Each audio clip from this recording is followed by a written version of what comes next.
तो मशहूर शायर मुनव्वर राणा के घर का जो पारिवारिक विवाद है, जिसे संपत्ति विवाद कहा जा रहा है, पुलिस इस पूरे मामले में जांच कर रही है। लेकिन अब यह विवाद बढ़ गया है क्योंकि मुनव्वर राणा से अब से थोड़ी देर पहले जब हम बात कर रहे थे तो उन्होंने इस पूरे झगड़े को जिस तरीके से लेकर अपने भाई को भाई मानने से ही इनकार कर दिया। लेकिन दूसरी तरफ इस्माइल राणा जो कि मुनव्वर राणा के भाई हैं, उनका सीधा आरोप है कि इस पूरे विवाद में पूरा परिवार मिलकर साजिश कर रहा है। और मेरे साथ इस वक्त बात करने के लिए इस पर हमारे साथ इस्माइल राणा तो जुड़े हुए हैं ही, मेरे साथ मुनव्वर राणा की बेटी इस वक्त फौजिया राणा भी हमारे साथ जुड़ गई हैं। फौजिया राणा, मैं शुरुआत आपसे कर लेती हूं क्योंकि इस्माइल राणा जो कि आपके चाचा हैं, भले ही आपके जो पिता हैं वो उन्हें भाई मानने से इनकार कर रहे हैं, वो सीधे आरोप लगा रहे हैं कि मेरे भाई को बहकाया जा रहा है। और बहका कौन रहा है? परिवार में जो दूसरे सदस्य यानी कि बेटियां और बेटे। सीधा आरोप है आप पर।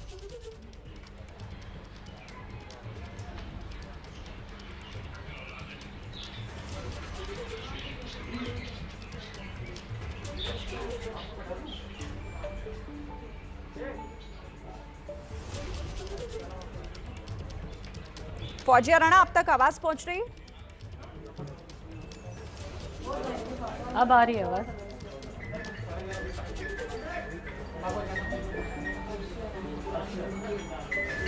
फौजिया राणा, आप तक मेरी आवाज अगर पहुंच पा रही है, आपके चाचा इस्माइल राणा भी मेरे साथ जुड़े हुए हैं। उनका सीधा आरोप आप पर खास तौर से यानी कि मुनव्वर राणा की बेटियां और बेटों पर कि आप लोग दरअसल ये झगड़ा बढ़ा रहे हैं। इस झगड़े की जड़ में आप लोग हैं जिसकी वजह से मुनव्वर राणा को एक तरीके से बहकाया जा रहा है परिवार में। ये आरोप है उनका।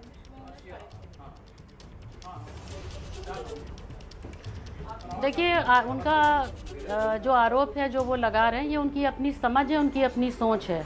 लाजमी सी बात है कि आप मेरे वालिद साहब के बारे में बात कर रही हैं तो वो कोई बच्चे नहीं है कि उनको समझाया जाएगा।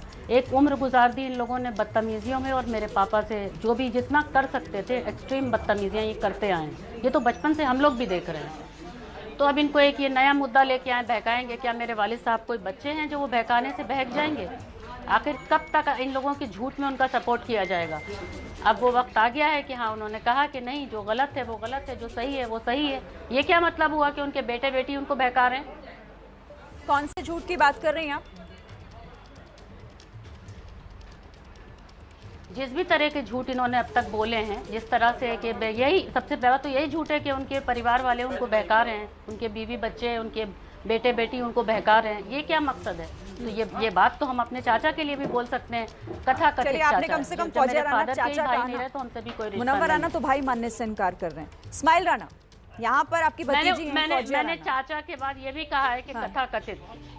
तथाकथित मतलब आप भी वही कह रही हैं जो मुनव्वर राणा कह रहे थे। चलिए ठीक है, ये आपके आपसी पारिवारिक विवाद है।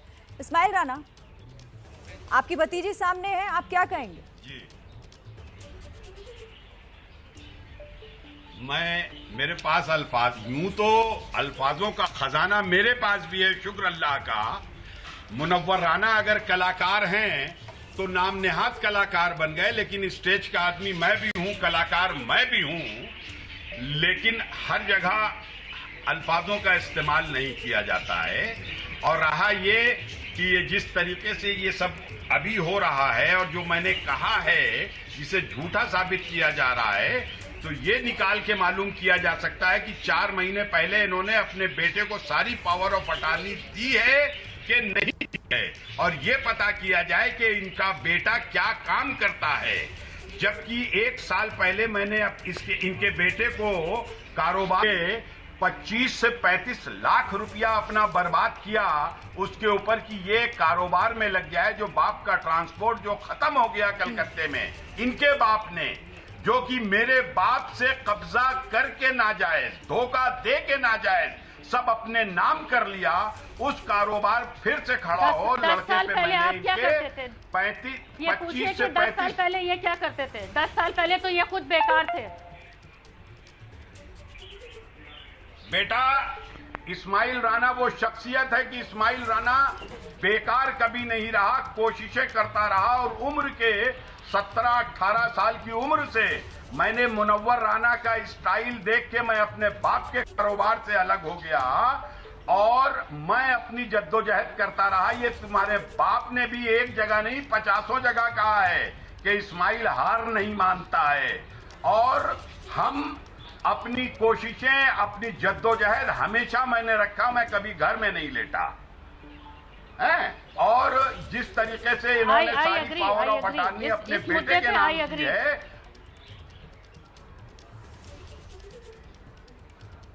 फौजिया राणा बिल्कुल वो बेटा, तुम लोग सियासत, हमने सियासत छोड़ दी और तुम लोग अब सियासत चालू की हो। और मैं सियासत में किस मुकाम पे था ये आज भी 10 जनपद से बताने वाले बता देंगे कि हाँ ये कैसा था। और राजीव गांधी हमारी ऑर्गेनाइजेशन को कितना मानते थे।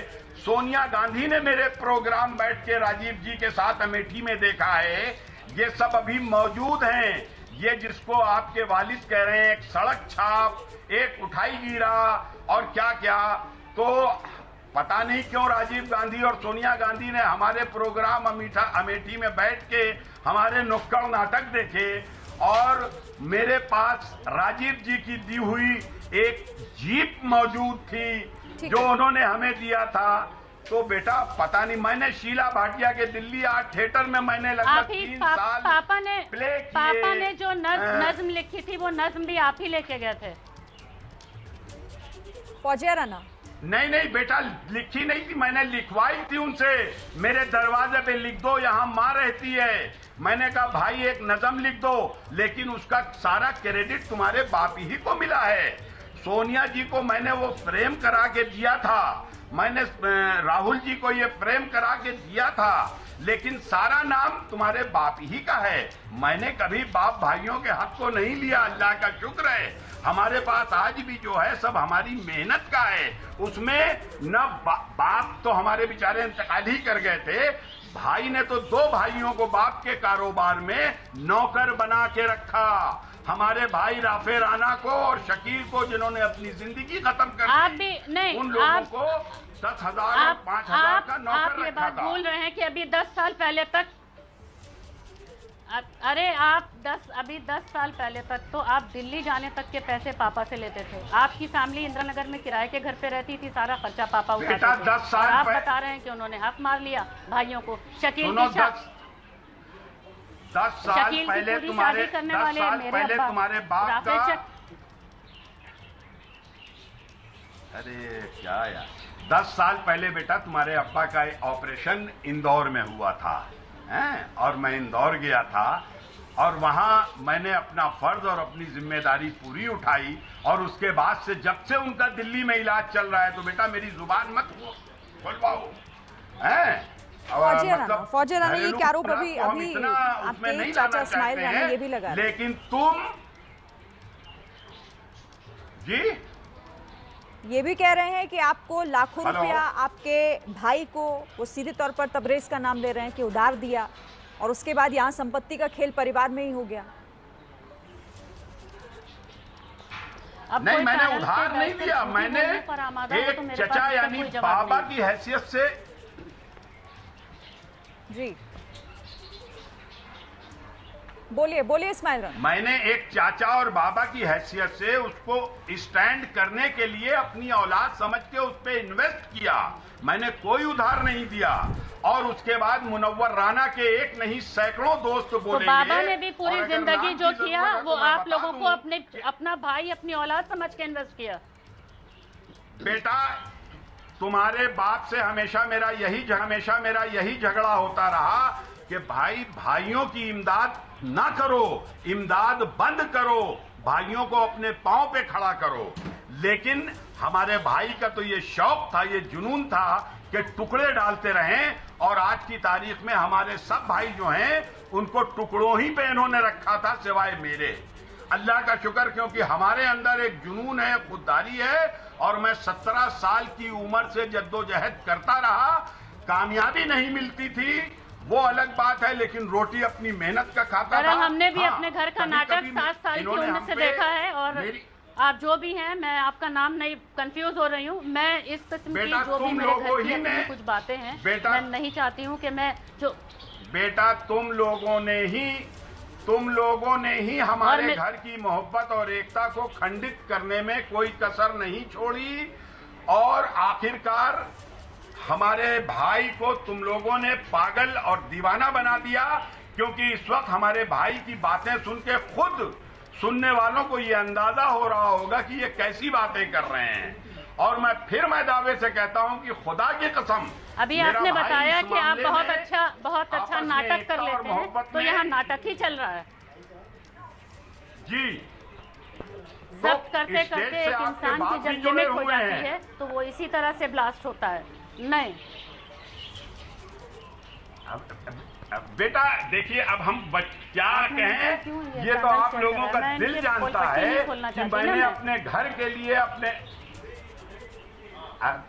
बेटा नहीं, मेरे पास हर चीज का जवाब है, अल्लाह का शुक्र है। मैंने कोई ऐसे काम नहीं किए खानदान में या दुनिया में कि मुझे सर झुका के बात करना पड़े, निगाहें झुका के बात करना पड़े। और अगर मैंने कोई गलत किया भी है तो अपने भाइयों के लिए पापा ने भी सर उठाई के बात की है और आज तक कर रहे हैं अल्हम्दुलिल्लाह। बेटा सारा 1986 में धोखाधड़ी करके राणा ट्रांसपोर्ट का वजूद मिटा के गतल रोडवेज फौजिया राणा, इन्होंने मैं बना रिक्वेस्ट के करूंगी कि आप यहाँ पर बैठकर आपके जो भी सवाल है अपनी चाचा से पूछिएगा। फौजिया राणा, चलिए फौजिया राणा शायद आगे बात नहीं करना चाहते इस पर। इस्माइल राणा मेरे साथ जुड़े हुए हैं। इस्माइल राणा जी, फौजिया राणा शायद या तो आपकी बातों से इत्तेफाक नहीं रखती या फिर वो इस पारिवारिक विवाद में पड़ना नहीं चाहती है, लेकिन हमारी कोशिश तो यही है कि आपके जो भी पारिवारिक विवाद हैं बहुत आगे वो भले ही बढ़ गए हों, लेकिन आप एक मंच पर बैठकर उसे सुलझाएं। देखिए, हमने बहुत कोशिश की और अभी भी एक चैनल पे मेरी बात हुई थी तो उसमें यही मैंने कहा कि भाई उनके घर में जो दबिश पड़ी है तो एक तरीके से देखिए तो ये मेरी जीत है, क्योंकि हम लोगों से इल्जाम हट गया। लेकिन इस जीत में भी हमारी हार है, क्योंकि दबिश पड़ी कहाँ है? हमारे ही घर में, हमारे ही भाई के घर में। लेकिन हमारे भाई के लिए नहीं पड़ी है, तबरेज के लिए पड़ी है। तबरेज ये सब कर रहा, और ये पहला मामला नहीं है। अब मैं बस क्या बताऊं कोई रिश्ता न सही दर्द का रिश्ता होगा, और मैं तड़पता हूं इधर तो उधर वो भी तड़पता होगा। अच्छा इस्माइल राणा, आप बार बार अपने भतीजे का नाम ले रहे हैं, हालांकि आपने उन पर आरोप लगाया। आपने कोशिश नहीं की कि भतीजे से बात करके या परिवार में बाकी लोगों से, अपनी भाभी से बात करके या भतीजियों से बात करके इस मामले को सुलझाया जा सकता, बजाय इसके कि थाने पहुंचे? 4 महीने पहले मेरी बहन बहुत ही बदतमीज, मतलब वो समझ लें आप कि बिरला टाटा के लड़के भी उसको देख के शर्मा जाएंगे। मेरी बहन जो कि कतर में रहती है, उसने मुझे बात किया कि भाई तबरेज से एक बार बात कर लीजिए। और लगभग कोरोना से 20-25 दिन पहले वो मेरे ऑफिस में आया, रायबरेली ही में मैं था, मेरे ऑफिस में आया और वहां उससे सब बात हुई। और मैंने उसको कहा कि मियाँ देखिए, वहां जो है सब रोक दीजिए, मैं पहले आपके बाप से बात करूंगा। इसने कहा कि मेरे बाप अभी बहुत बीमार हैं। मैंने कहा इंशाल्लाह अच्छे हो जाएंगे तब बात करूंगा, लेकिन कोई एक्टिविटीज नहीं होना चाहिए। और ये सब बातें होके वहां से हम लोग चले गए और फिर कोरोना का मामला आ गया। कोरोना में हमें भी कोरोना हो गया था, क्योंकि मैं दिल्ली रहता हूं, मुझे भी कोरोना हो गया था और सब यहाँ था। लेकिन इसके कार्यक्रम चालू थे और यहाँ जो मेरा मरहूम भाई मर गया है, उसके लड़के की जमीन पे ये रास्ते निकालने लगा और बदतमीजियां ये सबसे। और जबकि 2.5 महीने पहले मेरा छोटा भाई राफे राणा, उसका दिल्ली में कैंसर का ऑपरेशन हुआ है, जो कि मैं वहां बुला के, मैं दिल्ली रहता हूं तो मैंने वहीं बुलाया था। और राजीव गांधी में उसका कैंसर का मुंह का ऑपरेशन अभी 2.5 महीने पहले हुआ है। और इन्हीं सब का फायदा उठा के, अरे मैडम मैं क्या कहूं, वो किसी के बस में नहीं है। वो उससे एक बार उसकी सिर्फ तस्वीरें आप देख लें, उसका स्टाइल देख लें, उसकी बॉडी लैंग्वेज देख लें, तो आप यही कहेंगी कि ये मुनव्वर राणा का लड़का नहीं लग सकता है। ये जैसा हमें बता रहे हैं, ये इस्माइल राणा का लड़का है। अच्छा ठीक है, चलिए फौजिया राणा मेरे साथ फिर से मैं आती हूँ। मेरे भाई को आप लोग, मैं आपके पास फिर से लौटती हूँ। फौजिया राणा एक बार फिर हमारे साथ जुड़ गए। फौजिया राणा, मैं कल रात के बारे में जिक्र कर लेती हूँ। पहले तो बताइए हुआ क्या कल रात, क्या हुआ था कल रात? पहले तो मैं एक चीज़ बता दूं कि किसी अपने सारी बातों में ये मीठे बन के और जो मेरे भाई को ये बोल रहे हैं कि ऐसा लगता है वैसा लगता है, अल्हम्दुलिल्लाह वो अपनी ही बाप की औलाद लगता है। जैसे मेरे पापा है वैसा मेरा भाई है। ये कहने का कोई सेंस नहीं है कि वो उनका बच्चा लगता है या उनका बच्चा लगता है, वो पापा ही की तरह ज़हीन है। यहाँ डायलॉग देने से और शुरू से अब तक जो बचपन से नाटक हम लोग देखते आ रहे हैं कि हाय मेरा बच्चा, यहाँ इस तमाशे के लिए पैनल नहीं शेयर हुआ है। ठीक है फौजी, आप बताइए ज़रा, मैं इसका जवाब ले लूंगी इस्माइल राणा से। पहले मैं जानना चाहती हूँ कल रात क्या हुआ, क्यों आप लगा रहे हैं पुलिस की इस कार्रवाई पर आरोप की? जो भी हो रहा है वो एक पूरी साजिश के तहत हो रहा है, आपको परेशान किया जा रहा है। क्या हुआ ऐसा कल रात कि आपको लगा कि परेशान किया जा रहा है परिवार को? किसी भी चीज़ के लिए अगर कोई पुलिस आती है तो पुलिस आती है, वो मकसद बताती है कि भाई ये इशू है, फलाना है, उसको आप हाजिर कीजिए या वो कहाँ है। ठीक है, आपके साथ कोई लेडी कांस्टेबल नहीं थी। मेरे घर में मेरी माँ और मेरी भाभज बहुत सख्त पर्दा करती हैं। ठीक है, आप आ गए घर में और धड़धड़ा के 25-30 आदमी अंदर चलते चले आए और बिना किसी नॉक किए बेल बजाए आप डायरेक्ट आके बेडरूम में खड़े हुए हैं। क्या ऐसा पुलिस करती है? उसके बाद जब इस पर ऑब्जेक्शन हुआ तो मेरी 16-17 साल की मेरी बच्ची ने जब मूवी बनाना शुरू की तो गुंडागर्दी से उसका मोबाइल छीन लिया जाता है। और जब मैं मोबाइल मांगने जाती हूँ तो मुझसे कहता है तुझको भी जीप में डाल के अंदर ले जाएंगे। मैं आपसे पूछूं, ये पुलिस थे या पुलिस की शक्ल में गुंडे आए थे? आप किसी माफिया के घर नहीं आए थे, किसी गैंगस्टर के घर नहीं आए थे, आप एक बहुत इज्जतदार इंटेलेक्चुअल के घर आए थे। क्या ये आने का तरीका होता है? और मेरे फादर लगातार पूछते जा रहे थे कि क्या मसला है, क्या मसला है। कुछ नहीं, आप इधर से उधर। हमारी पूरी लाइब्रेरी इन्होंने उजाड़ी, पूरी लाइब्रेरी में पूरी किताबें बिखेर दी, जिसको मैंने सुबह 5 बजे तक बैठ के बटोरा है। क्या ये तरीका है पुलिस का? क्या तुक होता है कि आप 16-17 साल की बच्ची का मोबाइल छीन के ले जाइएगा? तो आपको क्या लग रहा है, पुलिस इस फायरिंग मामले में आपके घर पर पहुंची थी पूछताछ करने के लिए, ये पुलिस का कहना है, लेकिन आपको क्या लग रहा है, क्योंकि आप कह रही हैं कि हमें नहीं पता किस मकसद से आई, क्यों फिर इतनी बड़ी संख्या में पुलिस आपके घर पहुंची? देखिए हम लोग तो एनआरसी से टारगेट में हैं। हमारे ऊपर तो उस वक्त भी मुकदमे थे। हम कब टारगेट में नहीं रहे हैं। ये पुलिस आती, अपनी कार्रवाई करती, ये तरीका नहीं होता है। मैं आप ही से पूछ रही हूँ, आप मुझे जवाब दे दीजिए, क्या ये तरीका था बिना किसी लेडी कांस्टेबल के आप किसी मुसलमान घराने में या किसी शरीफ घराने में, किसी भी धर्म का हो, वहाँ सिर्फ औरतें हो और ये पहुँच जाएं 25-30 और बेडरूम में चले जाएं, क्या ये तरीका होता है? तो आप मुझे बता दीजिए। अच्छा, कितने पुलिसकर्मी थे और क्या कोई महिला पुलिसकर्मी भी उसमें थी? महिला पुलिसकर्मी नीचे गेट पर थी। जब हमारी बेटी ने चिल्ला चिल्ली की और ये बोला कि आप लेडी कांस्टेबल को बुलाइए, तब एक कांस्टेबल आई है जिसके साथ 25 से 30 आदमी डायरेक्ट बेडरूम में थे। ठीक है, और मतलब पूछताछ हुई, पुलिस ने तलाशी ली, क्या कुछ किया?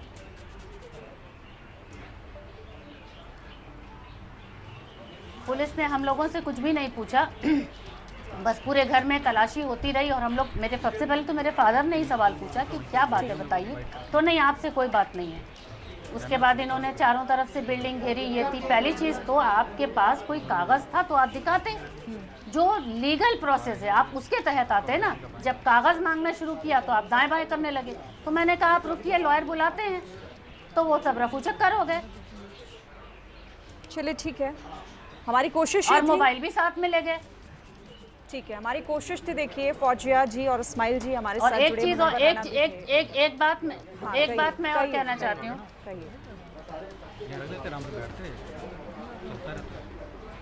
कहिए फौजिया जी, सुन रहे हैं। ये जो मेरे फादर के लिए एक जुमला बोला है उनके कथाकथित भाई ने कि उनका दिमाग खराब है, उम्र में ज़्यादा फासला नहीं है। मुझे अपने चाचा के भी दिमागी तवाज़ुन पे थोड़ा शक हो रहा है। बस मैं इतनी ही बात करना चाहती हूँ। देखिए हमारी कोशिश ये थी कि आमने सामने आप लोग बैठें और इस तरह से जो परिवार का जो झगड़ा है, जो अब थाने पहुँच गया है, उस पर आमने सामना आपका हो। लेकिन उम्मीद अब यही कर सकते हैं कि परिवार का झगड़ा है तो परिवार में ही रहकर सुलझ सके, इस तरह से सड़क और पुलिस थानों के चक्कर आप लोगों को ना काटने पड़े। हम लोगों के पेरेंट्स ठीक है, मेरे पास वक्त इतना ही था, माफ कीजिएगा फौजिया, वक्त इतना ही था। बहुत धन्यवाद फौजिया राणा आपका भी और इस्माइल राणा आपका भी हमारे साथ जुड़ने।